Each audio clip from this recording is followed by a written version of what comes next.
Good morning. जिल्हा परिषद उच्च प्राथमिक शाळा इटोली, केंद्र कोठारी, तालुका बलारपूर, जिल्हा चंद्रपूर येथील आम्ही विद्यार्थी बिल्थॉन स्पर्धा 2025 अंतर्गत आमचे थीम आहे समृद्ध भारत। आम्ही सर्व मिळून हे एक प्रोजेक्ट तयार केलेले आहे। आमच्या ग्रुपचे नाव आहे इटोली स्टार्स।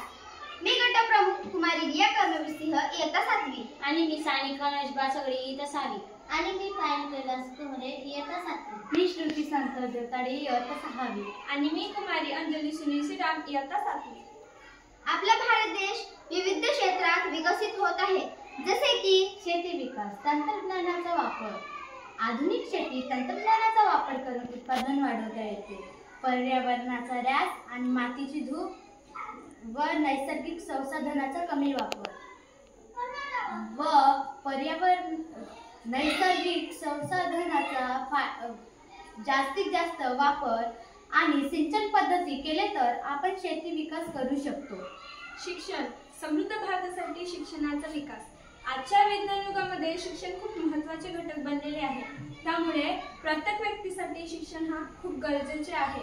आज जरी भारत विविध क्षेत्रांमध्ये प्रगती करत असेल तरी सुद्धा शिक्षणामध्ये असमानता नाहीशी दिसून येते।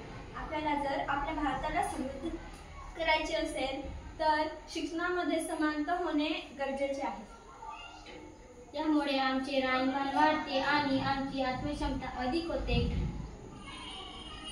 यामुळे नवीन नोकऱ्या आणि उद्योग निर्माण होतात, जगभरातील जीवनमान उंचावण्यास मदत होते। क्षेपणास्त्र प्रणाली प्रगत शस्त्रे आहे, जी अचूक लक्षित हल्ल्यासाठी डिझाईन केलेली आहे। अविष्ट लक्ष्यांवर मारा करण्यासाठी प्रणोदन, मार्गदर्शन आणि नियंत्रण प्रणालीचा वापर करतात। यामुळे भारताच्या संरक्षण क्षेत्राचा विकास होतो। विकसित भारत समृद्ध भारत, विकसित भारत समृद्ध